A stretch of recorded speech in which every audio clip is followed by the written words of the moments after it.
The distress beacon had been broadcasting for 11 years before anyone admitted they could hear it. That was the part that kept Orrin Vachel awake. Not the signal itself, but the 11 years of official silence surrounding it. He had found the original suppression order buried inside a decommissioned relay archive while doing something entirely unrelated, auditing power consumption records for the Meridian Collective's Deep Field Monitoring Array. A footnote in a footnote. A budget line for legacy signal management that corresponded to no known program, attached to a frequency designation he didn't recognize. Took him 6 weeks to recognize it. The frequency belonged to the Caelum Drift, a colony vessel carrying 4,217 settlers who had departed the Meridian Collective's outer territories 17 years ago, bound for a newly surveyed planetary system called Reach 7 in the Carith Expanse. The official record stated the Caelum Drift had been lost to a navigational catastrophe 8 months into its journey. Structural failure. No survivors. Memorial plaques had been installed in 3 separate colony stations. Children had grown up hearing the name Caelum Drift the way people learn to say a word for something irretrievably gone. The beacon said otherwise. Orrin sat in his apartment on Meridian Station's 4th residential tier for 3 hours after making the connection. Not moving, not eating the dinner cooling on the table beside him. He was 31 years old. He worked in infrastructure analytics. He had never done anything that anyone would consider significant, and he understood with the peculiar clarity that comes from accidentally standing at the edge of something enormous that his life was about to become unrecognizable. He copied the data to a private drive. He erased his search trail with the kind of methodical thoroughness that surprised even him. Apparently something in his body had understood the situation before his mind caught up with it. Then he went to bed, lay on his back staring at the ceiling, and tried to figure out who in the galaxy he could possibly trust with what he had just found. He landed on a name that surprised him. Director Sable Morrow. She was the head of the Meridian Collective's Civil Inquiry Commission, an office most people considered a bureaucratic formality, a place where complaints about administrative overreach went to age quietly. But 3 years ago, Sable Morrow had published a report that nearly dissolved the Collective's Outer Affairs Ministry, not through dramatic accusation but through 1,200 pages of meticulous documentation showing the ministry had systematically misclassified civilian casualties in the Carith border disputes as equipment losses. She had not raised her voice once during the entire process.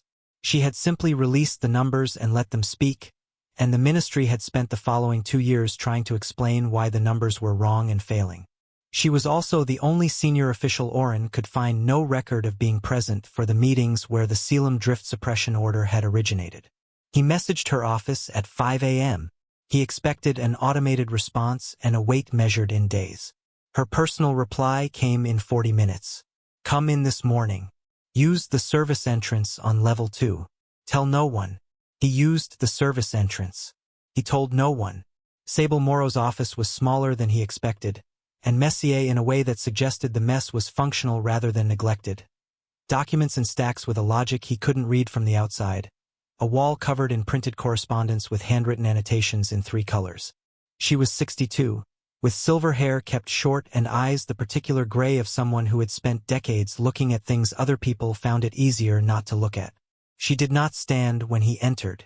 She gestured at the chair across from her desk. "Show me," she said. He showed her. He had printed everything, not trusting that whatever devices she used weren't monitored. She read slowly. When she finished the first document, she went back and read it again. She did not speak for so long that he began to wonder if he had made a catastrophic mistake. Then she said, "Who else has seen this?" "No one." "You're certain?" "I erased my trail." That's not what I asked." She looked at him directly. "Are you certain?" He understood the distinction. "No," he said honestly. "I can't be certain." She nodded as though that was the correct answer. She stood and walked to her window. The view from her office looked out over the station's central atrium, the wide commercial space 4 levels below, crowded already at this hour with the ordinary business of people who did not know that 4,000 people they had mourned were apparently alive somewhere in the Carith Expanse, waiting for a rescue that had been quietly prevented from ever arriving. "The beacon is still transmitting," she said. It was not a question. "As of 3 days ago when I last checked the archive feed." "Yes." 11 years. The power source would have to be extraordinary, she said, or supplemented. Something is sustaining it. She turned from the window. The suppression order. How high does it go? He had spent a week mapping that question. The answer was not clean. The origin point is the Outer Affairs Ministry. But the authorization signature? He paused. Because this was the part he still had trouble saying aloud. The authorization signature belongs to Chancellor DeVos, the previous chancellor, the one who died 4 years ago. Sable Morrow was silent.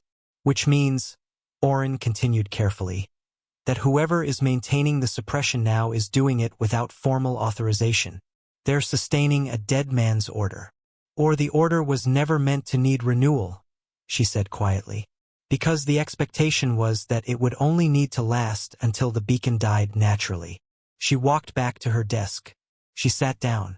She looked at the documents spread between them, this accidental catastrophe of paperwork that had fallen into her office through a footnote in a footnote.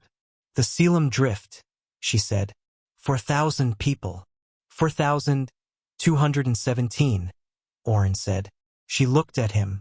Something moved behind her eyes that was not grief exactly. It was older than grief, the expression of someone who had spent decades discovering what institutions were capable of and had still, somehow, not fully made peace with it. All right, she said. Here is what we're going to do. Sable did not go to the authorities. She was the authorities in the limited sense that her office had investigative power, and she understood better than most people how little that meant when the thing you were investigating had roots deep enough to touch the people who would normally authorize your next steps. Instead, she went to her files. She had kept files on the Caelum Drift, not because she had known anything, but because she kept files on everything that had ever produced an anomaly in the collective's administrative record, and the Caelum Drift disaster had produced several.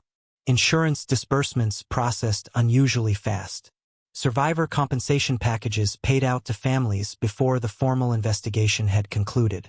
A salvage mission authorized, deployed, and closed within 19 days, extraordinarily fast for a deep field operation, with a final report that ran to exactly 4 pages. 4 pages for a ship carrying 4,000 people. She had flagged it 3 years ago as a data irregularity. She had not known what it meant. She knew now. They moved fast because there was nothing to salvage, she told Oren on the second morning, when he returned to her office through the service entrance with dark circles under his eyes and a portable drive containing everything he had managed to pull from the archive before running a final erasure on his access trail. The salvage mission wasn't looking for wreckage. It was looking for the beacon source, trying to locate the ship. They didn't find it. No. Which means the Caelum Drift is somewhere the collective's salvage vessels couldn't reach in 19 days. She spread a star map across her desk. A physical one, printed, no network connection. The Carith expanse is large, but a vessel traveling 8 months on the filed trajectory would have been. She traced a line with her finger. Approximately here when contact was lost. Oren leaned over the map. That's inside Carith sovereign territory. Inside the boundary zone, yes. He straightened up slowly. The collective has been in trade negotiations with Carith governance for 6 years. 7, Sable said. They began 4 months before the Caelum Drift departed. The silence that followed had weight. You think the ship crossed into Carith space, Oren said.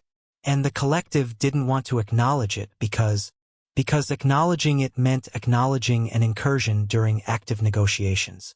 It meant a diplomatic crisis at exactly the moment they were trying to build a trade framework worth 300 billion credits annually. She paused. So Chancellor DeVos made a calculation. He buried the beacon. He ordered the salvage mission as theater, fast enough to look responsive, short enough to find nothing. He paid out the compensation packages before anyone could ask detailed questions about why the investigation was so brief. And then he died of cardiac arrest 4 years ago, and whoever inherited the suppression order decided the easiest thing was to keep suppressing. Oren sat down in the chair across from her desk. He looked like a man who had known something was terrible and was only now understanding the specific shape of terrible it was. 4,000 people, he said. Alive, presumably, in Carith space, for 11 years. If the beacon is transmitting, Someone is keeping it transmitting. She sat across from him. Which means someone on that ship, or near it, is still trying to be found. Why hasn't Careth Governance announced it? Used it as leverage in the negotiations? It was the right question. She had been sitting with it since the previous morning. I don't know, she said, which was the truest answer. Either they don't know the ship is there, possible if it came down on an uninhabited portion of Reach 7's surface, or they do know and have chosen silence for their own reasons. Or, she paused. The ship's people have found a way to avoid detection and are deliberately managing their own beacon, controlling who hears it. The suppression order, Oren said slowly. It's not just blocking the signal from the collective's monitoring network. It's actively routing it away from civilian receivers. Yes. So if someone on the Caelum Drift is pointing the beacon specifically at collective frequencies, they're talking to someone they trust to hear them, someone inside the system, and the system is redirecting the call. She watched him process that. 11 years of calling home and being answered with silence. Not because no one heard. Because someone heard and chose not to answer. Oren stood abruptly. He walked to her window, the same window she had stood at the previous morning, and looked down at the atrium below. The morning crowd had thinned. A group of children in school uniforms were crossing in a diagonal line, following a teacher, looking at everything except where they were going, the way children do. There are families, he said. 11 years of grief. People who built entire lives around a loss that wasn't real. Yes. And if we expose this, he turned from the window, those families find out their people are alive. They also find out the collective hid it from them. The negotiations with Careth Governance collapse or become something entirely different. Whoever has been maintaining the suppression order faces criminal exposure.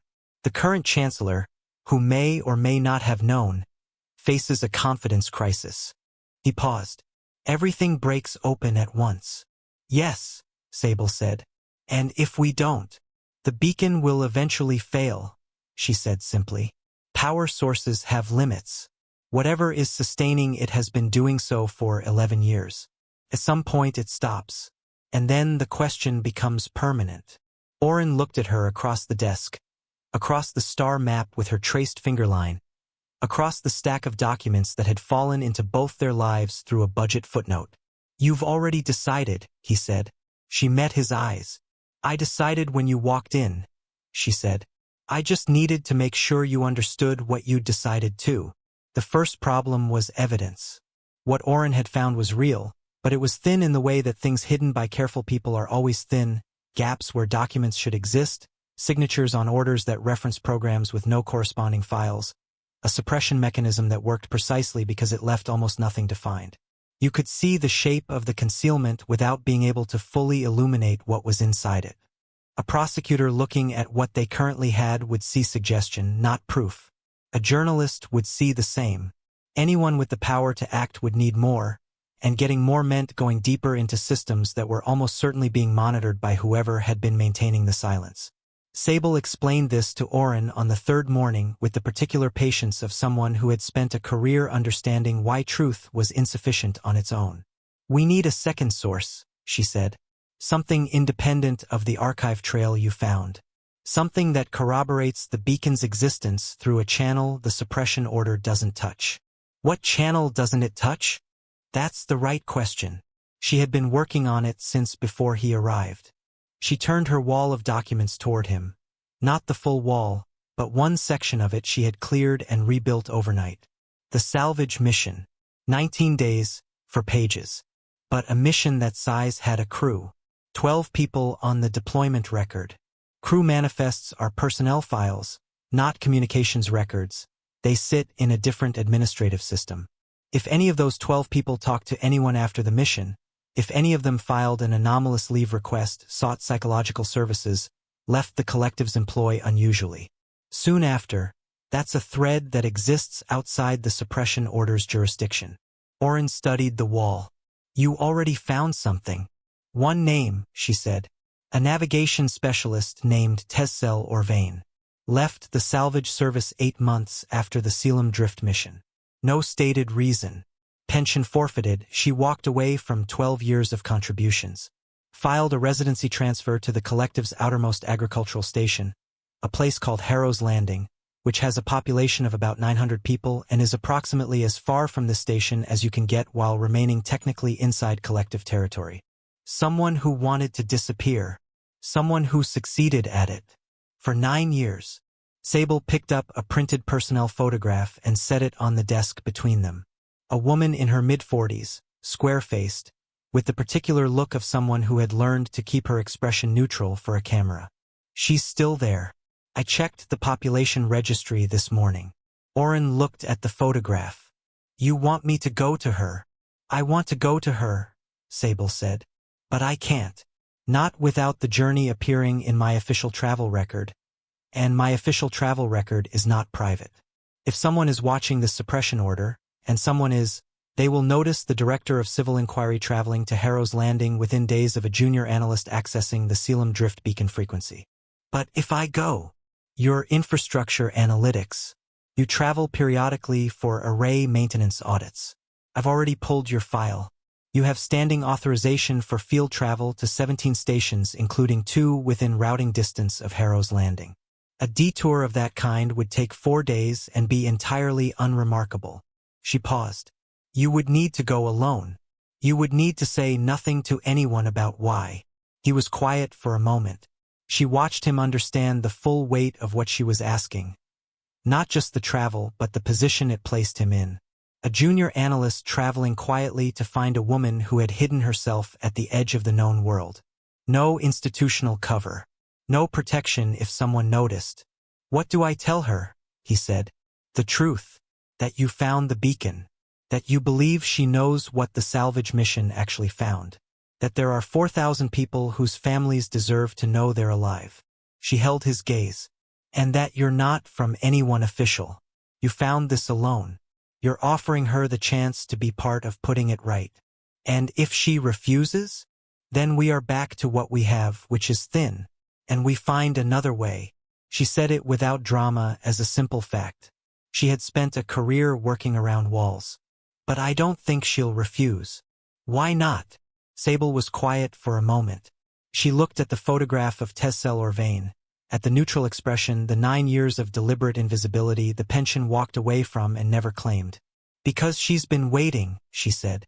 People who run to the edge of the world and stay there for 9 years are usually waiting for something to follow them. Something that makes the waiting worth it. Oren left for Harrow's Landing 2 days later on a scheduled maintenance routing that took him through 2 transit stations and a 6-hour cargo transfer at a waypoint platform called Junction Surev. He traveled with a single bag, his work credentials, and a printed photograph he did not keep anywhere that could be scanned. He read nothing sensitive on any network device during the journey. He had never done anything like this in his life, and the strangeness of that, of becoming someone who traveled in careful silence toward a woman in hiding, sat in his chest like an object with unfamiliar weight. Harrow's Landing from orbit was brown and flat, agricultural grids stretching in pale geometric patterns across a plateau surrounded by rust-colored highland terrain. The settlement itself was 4 streets and a processing center and a medical post and a school, everything built from the same prefabricated material in the same weathered shade of gray. It looked like a place that asked nothing of anyone who lived there except endurance. Oren came down on the supply shuttle. He stepped out into cold air and wind, carrying the fine mineral dust of the plateau, and looked at the 4 streets. He found Tessel Orvain in the 3rd building on the 2nd street, working at a desk by a window, repairing a piece of agricultural monitoring equipment with the focused patience of someone who had learned to find meaning in small, precise tasks. She looked up when he appeared in the doorway. She looked at him for a long moment. Then she set down her tools. I wondered, she said, what shape it would come in. Tessel Orvain made tea. It was such an ordinary thing. Filling a kettle, setting out 2 cups, moving around the small room with the practiced efficiency of someone who had reduced their life to its essential gestures, that Oren found himself momentarily unable to speak. He had traveled 4 days and rehearsed this conversation in 17 different versions during the cargo transfer at Junction Surev. And none of those versions had begun with tea. She set a cup in front of him and sat across the narrow table. Outside the window, The wind moved across Harrow's Landing in its flat, indifferent way, carrying dust across the agricultural grids, stirring nothing that mattered. "How did you find me?" she said. "Personnel records. You're not hidden, technically. You just moved somewhere no one was looking." "No one was looking," she repeated, as though testing whether that was still true. "Someone is now," he said. "But not the people you're afraid of. I'm infrastructure analytics.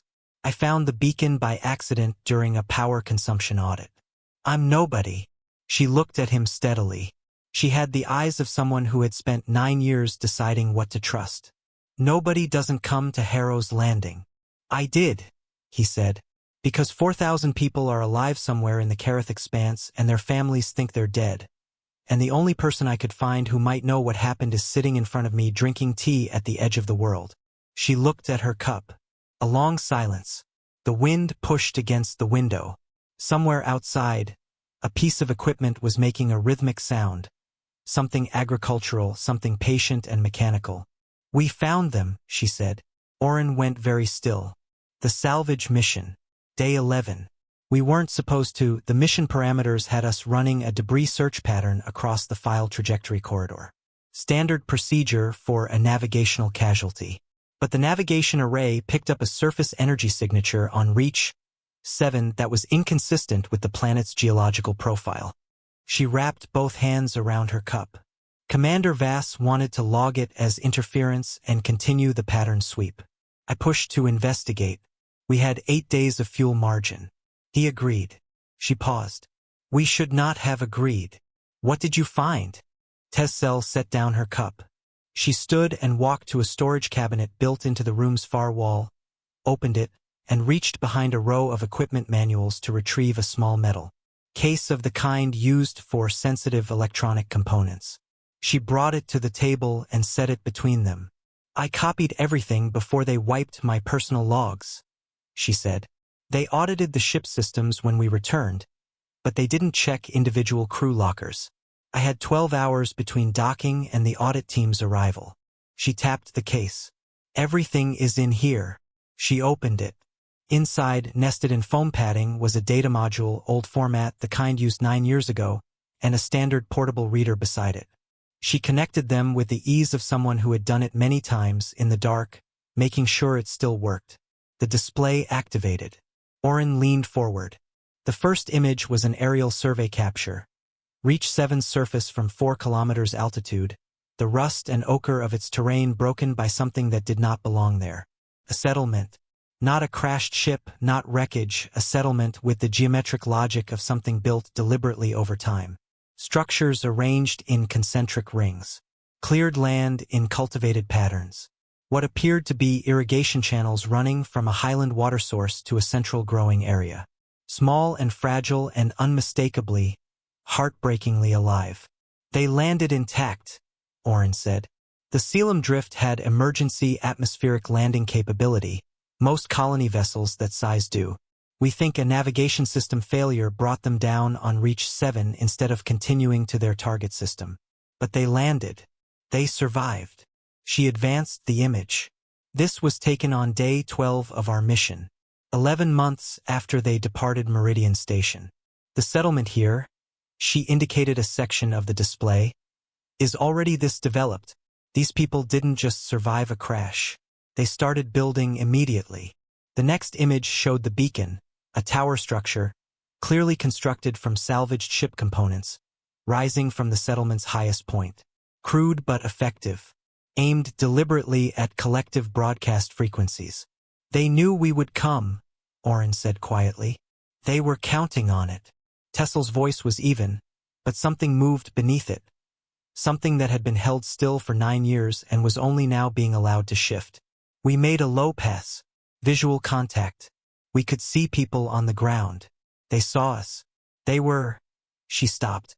They had laid out a signal pattern on the cleared land. Stones. Large enough to read from altitude. She advanced to the final image. The stones spelled 2 words in collective standard script. "Still here." Oren looked at the image for a long time. He became aware that his hands were flat on the table and that he had pressed them down deliberately at some point without noticing. He became aware of the wind outside and the mechanical rhythm of the agricultural equipment and the tea cooling in his cup. Commander Vass filed 4 pages, he said. Commander Vass was contacted by ministry officials before we docked. I don't know exactly what was said to him. I know that when we docked, he had a private meeting that lasted 3 hours, and when he came out he looked like someone who had been shown something that rearranged his understanding of his own situation. She picked up her tea, found it cold, set it down. He died 2 years later. Cardiac event. He was 47. Oren looked at her. You think? I think I left for Harrow's Landing 8 months after we returned, she said. And I think that was the right decision. And I think I have been sitting here for 9 years with that case in that cabinet waiting for something I could not name to walk through my door. She looked at him steadily. So, what happens now? Oren returned to Meridian Station carrying the data module inside an equipment casing labeled array calibration components, fragile and the particular stillness of someone who had crossed a threshold and could feel the difference between the person who had left and the person who had come back.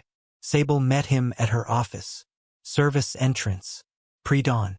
He set the case on her desk and told her everything. She listened without interrupting, which was how she listened to everything that mattered. Completely without the fidgeting of a person already composing their response. When he finished, she opened the case, connected the module to the reader, and looked at the images for a long time. She stopped at the last one. Still here. She looked at it for longer than she had looked at anything else.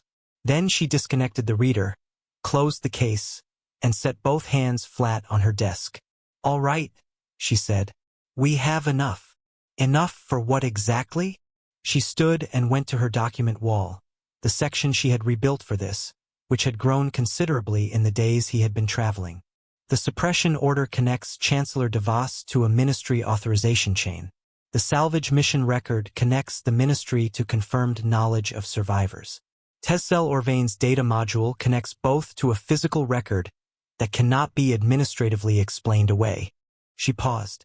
But evidence is not exposure. Evidence presented incorrectly gets buried, discredited, or attributed to fabrication by people with larger platforms than ours. We need to think carefully about sequence. Oren had been thinking about sequence for 4 days of transit. If we go to the current chancellor first. The current chancellor's office has been maintaining the suppression order for 4 years without authorization, Sable said. Knowingly or not, they're implicated. They will manage the story before we can shape it. The collective's judicial oversight takes 8 months minimum to initiate a formal inquiry. 8 months for a suppression order to become a permanent erasure. She turned from the wall. We need simultaneous exposure. Multiple release points at the same moment, so no single authority can contain it before it reaches the public record. You're describing a coordinated leak. I'm describing the only mechanism that works against institutional concealment, she said, which is ensuring the concealment fails in more places than the institution can respond to at once. She sat back down. There are 3 independent journalists who cover collective administrative affairs. I know 2 of them personally from the Outer Affairs Ministry inquiry. They're careful and they verify before they publish, and they have publication platforms the collective cannot directly suppress. She looked at him. There is also the Families Association. Oren recognized the name. When the Caelum Drift was lost, the families of the 4,000 settlers had formed an advocacy organization, initially pushing for a more thorough investigation, then gradually shifting over years toward memorial work as hope became untenable. They still existed, maintained by a rotating committee of family members who had refused to let the name disappear entirely. They have legal standing to demand answers, Sable continued. If they file a formal inquiry simultaneously with the journalist publications, the collective's legal office has to respond on record. You cannot simultaneously manage a public media story and a formal legal demand. The response to one contradicts the management of the other. You've done this before, Oren said. The Outer Affairs Ministry report worked the same way, she said. Not identically, but the principle is the same. Institutions are very good at absorbing single points of pressure. They are much less good at absorbing pressure from multiple directions simultaneously. especially when each direction is asking a slightly different version of the same question. She opened a drawer and produced a handwritten list. Actual handwriting on paper, nothing networked. I've been building this since you left for Harrow's Landing. He took the list. 6 names with brief notations beside each. The 2 journalists, a legal advocate who had represented the Families Association in their original inquiry, a retired member of the collective's oversight board whose name Oren recognized from historical civic records, a professor of administrative law at the Meridian Academy, and at the bottom 1 entry with no notation beside it, just a name. Rael Mourned, Oren read. Who is? The current chair of the Families Association, Sable said. She lost her mother on the Caelum Drift. She was 14 years old when the ship was declared lost.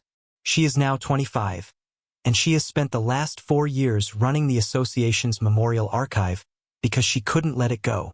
She paused. I have not contacted her yet. I wanted you back before I did. Why?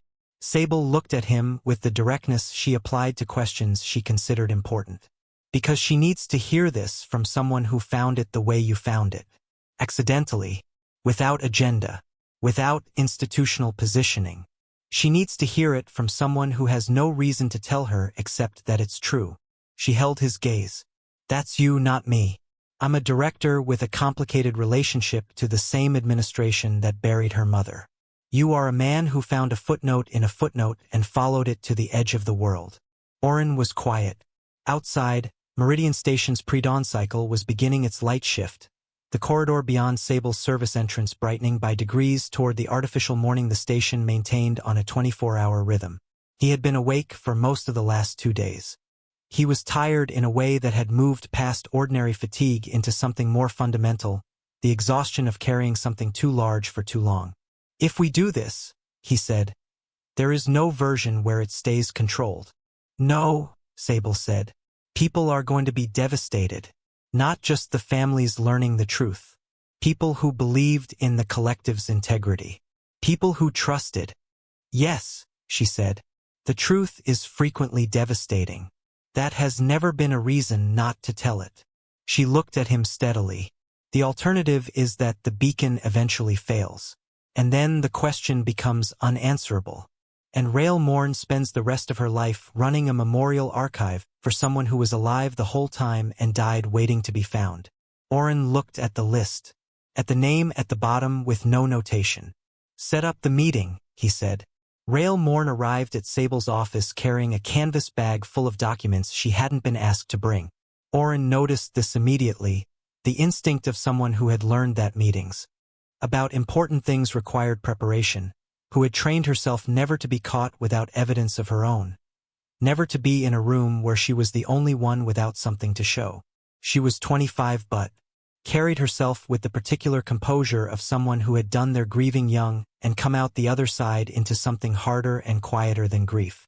Her hair was dark, cut practically short.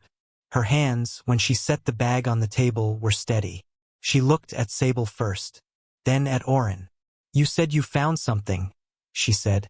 Not a question. The words of someone who had been waiting a long time for a sentence that started that way and had learned not to hope too precisely about how it would end. Sit down, Sable said gently. I'd rather stand until I know what this is. Sable looked at her for a moment.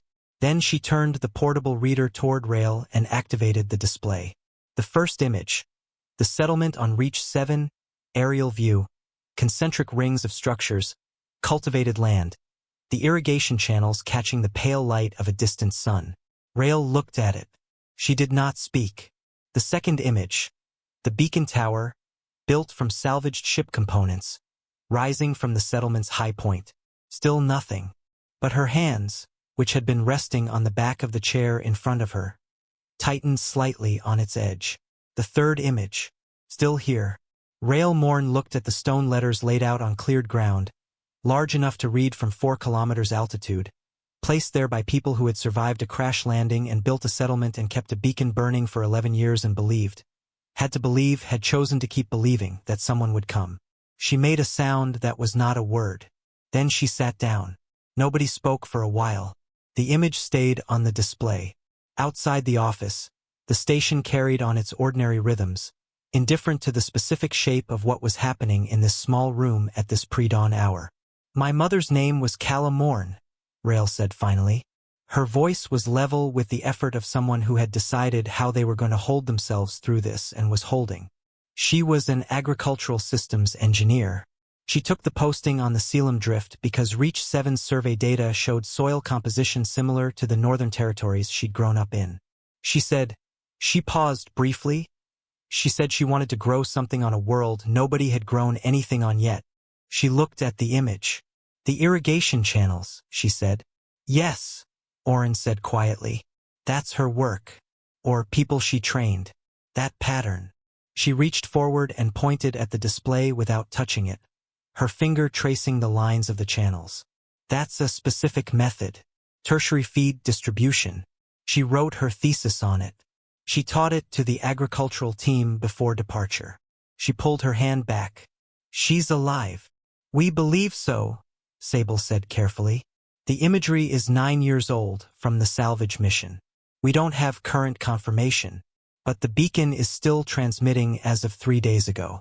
Someone is maintaining it. Rael processed that, the arithmetic of it visible in her face. 11 years since departure, 9 years since the images, 2 years unaccounted for, and still the beacon burning. They've kept it running for 11 years, she said. Yes, with salvaged power systems. She shook her head slightly. Not disbelief, something closer to recognition. My mother would have figured out how to sustain it. She could make failing equipment run past its design limits. It was a joke on the agricultural stations. Don't let Caelum get attached to a piece of machinery because she'll keep it alive past the point where anyone else would have scrapped it. She stopped. She looked at her hands. Oren watched her absorb the full weight of it. Not just the survival, but the 11 years. The years her mother had been alive while Rael was 14 and 15 and 16, learning to be a person in the aftermath of a loss that wasn't real. The memorial services, the archive work, the careful maintenance of a name that had never needed maintaining. The collective knew, Rael said. It was not a question either.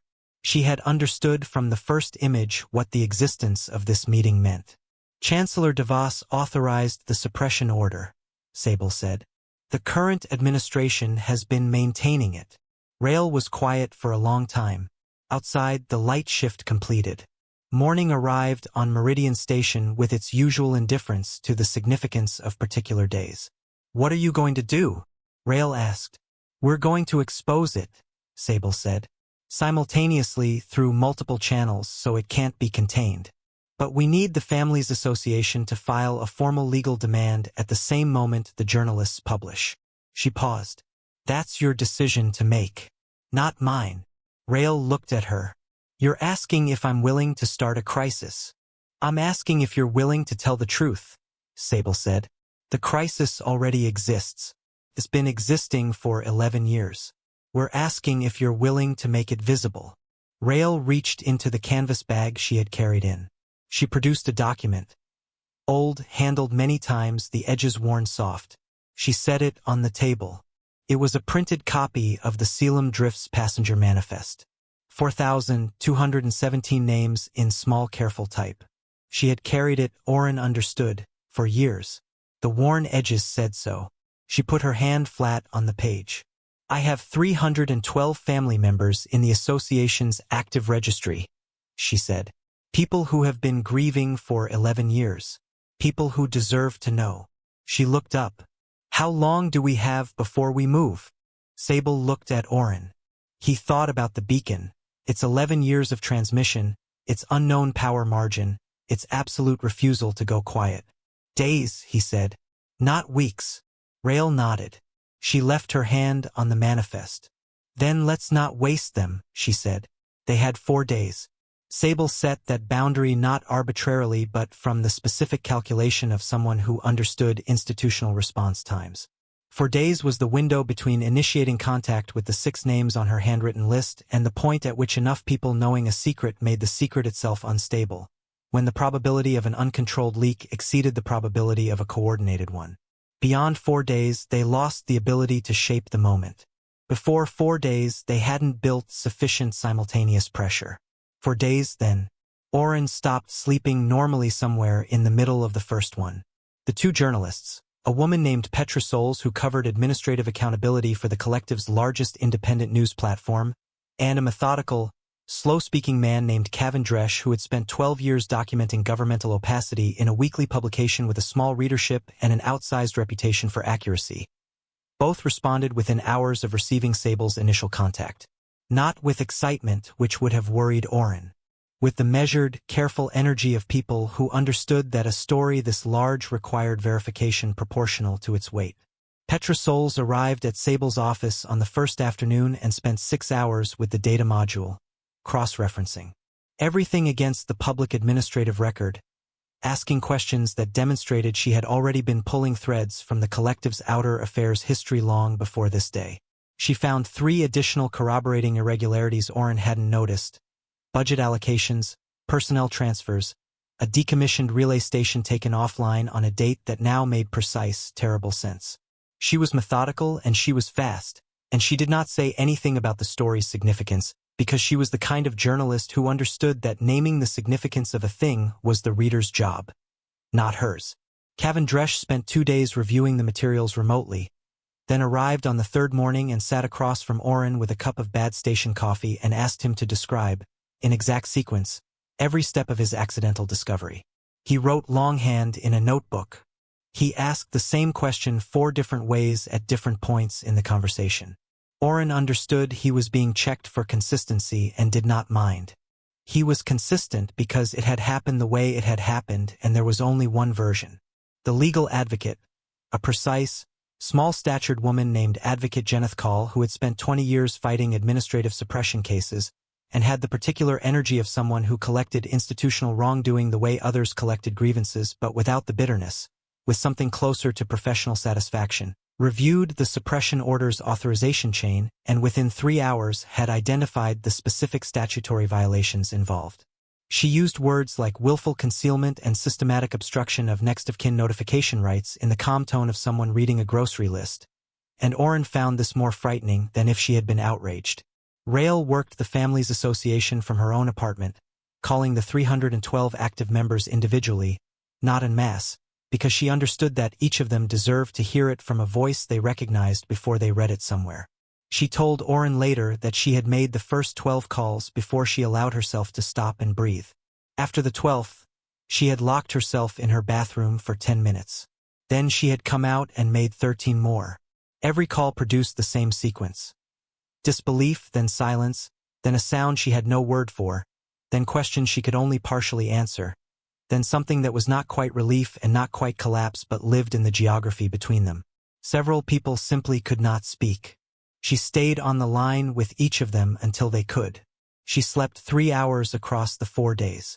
Oren knew this because he could see the timestamps on the messages she sent him throughout the nights, brief, functional updates, nothing wasted, the communications of someone operating at the edge of their capacity and managing it through precision. On the 3rd night, she sent him one that was different from the others. She kept the beacon running. 11 years. My mother kept calling and we stopped listening. We have to make that mean something. He read it sitting on the floor of his apartment back against the wall because he had stopped being able to use the chair sometime around midnight. He read it twice. He did not know what to say to it, so he said, "We will."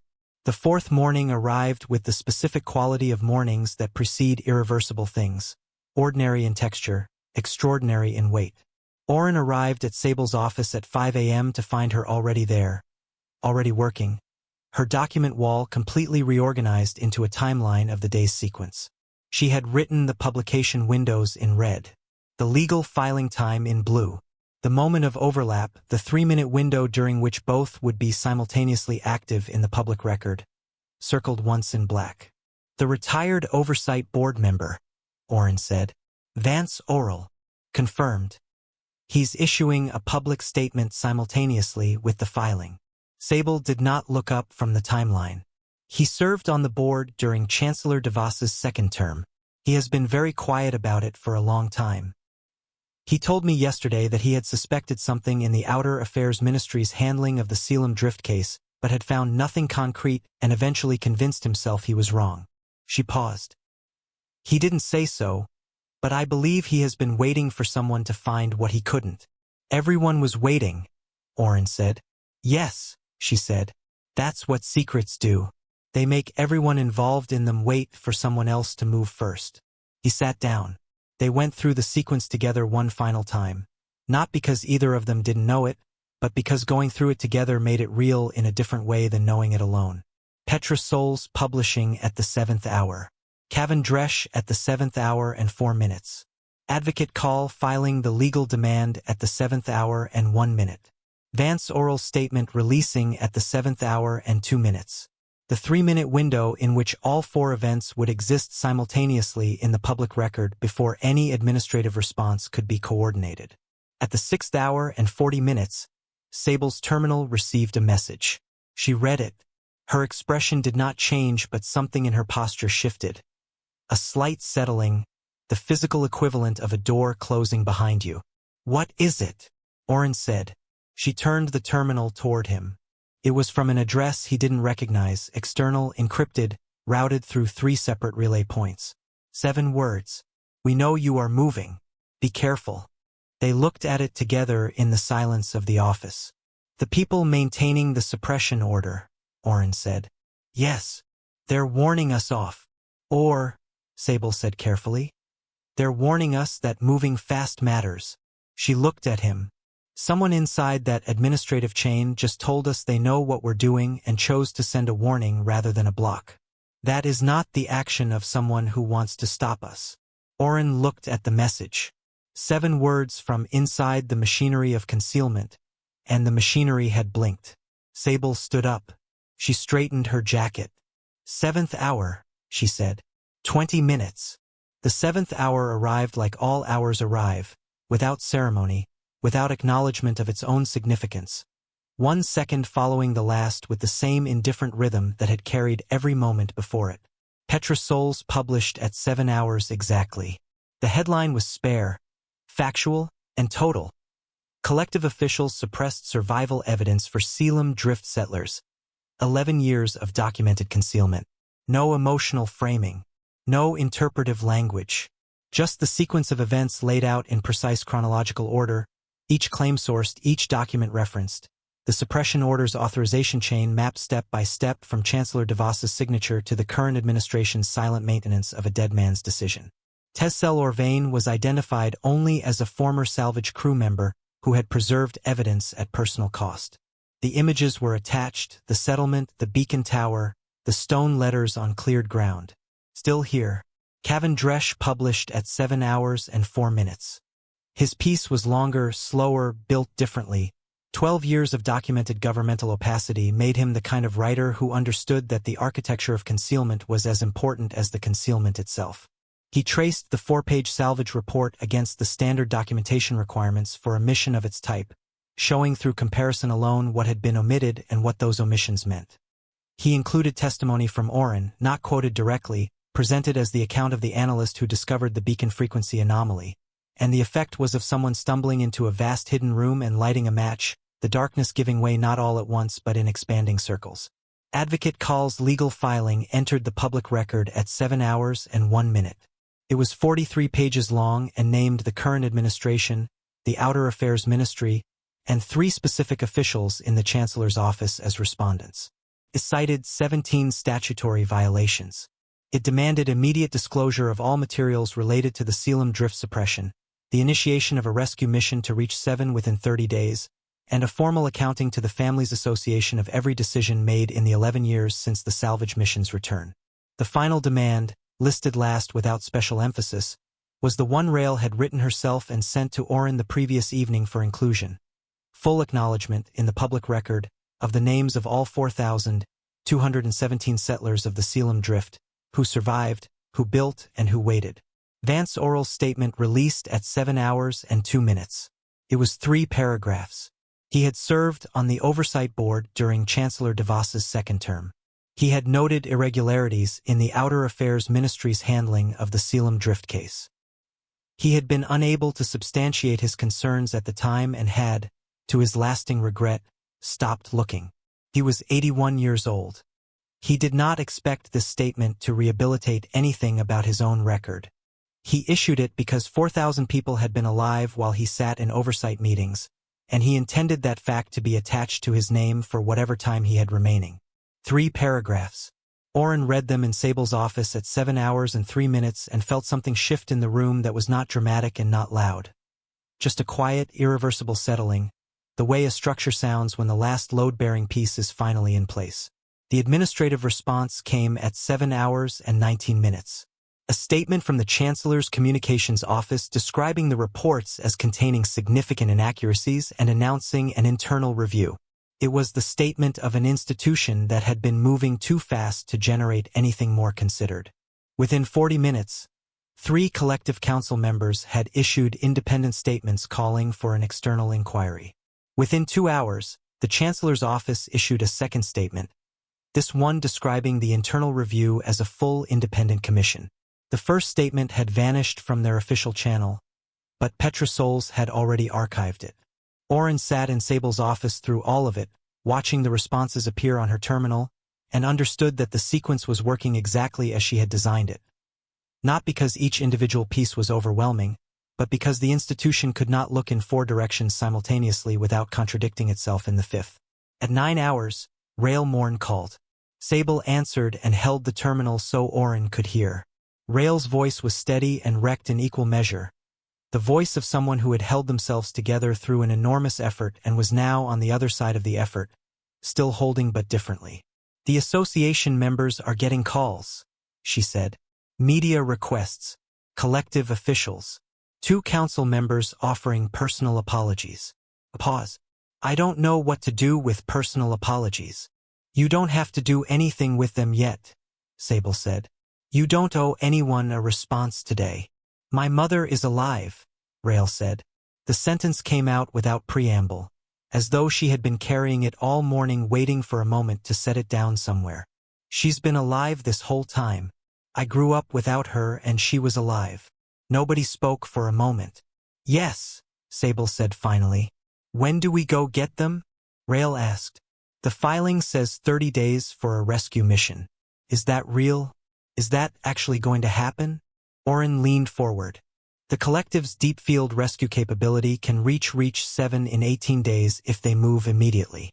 The 30-day demand is a legal ceiling. Public pressure will push them to move faster. He paused. We're going to make sure it does. I want to go, Rail said. On the rescue mission. I want to be there. Sable and Orrin looked at each other. We'll push for it, Sable said. The commission was formally announced at noon. Independent, externally chaired, with full subpoena authority over Outer Affairs Ministry records going back 20 years. It was more than they had asked for, which meant the administration understood the depth of what was coming and had decided that appearing to lead the reckoning was preferable to being buried by it. Orrin stepped out of Sable's office in the early afternoon and stood in the corridor outside, leaning against the wall in the ordinary light of a station afternoon. Around him, people moved with the ordinary purposefulness of people who did not know that the day had been a particular kind of day, or who had heard something and were still assembling it into a shape they could hold. He was very tired. He was also, underneath the tiredness, something he did not immediately have a name for. It was not triumph. Triumph implied a contest with a satisfying end, and this was not ended. 4,000 people were still on Reach 7. The commission had not yet met. The rescue mission had not launched. Rail's mother was alive but not yet home. The unnamed officials who had maintained the suppression order had not yet faced anything with teeth. What he felt was smaller and more durable than triumph. The sense of having done the correct thing in the correct direction, of having followed a thread from a footnote in a footnote to a place where the thread pulled something loose that had been held too tightly for too long. Of having, without planning to, become the kind of person who could do that. 11 days later, the collective launched the rescue mission. The commission pressured. Petra Souls published 3 follow-up pieces in that period tracking the administration's response. Rail appeared before the commission's first session and read every name from the passenger manifest, 4,217, into the official record, slowly, without abbreviation. Sable testified on the 14th day. She was precise, comprehensive, and did not raise her voice once. Oren was not asked to testify yet. He went back to work in infrastructure analytics and sat at his regular desk and completed the power consumption audit he had abandoned 6 weeks earlier. His colleagues noticed he seemed quieter than usual but said nothing. He answered his routine messages. He ate lunch in the station's third-tier canteen. On the 18th day, a single transmission arrived from the rescue vessel, now in orbit above Reach 7.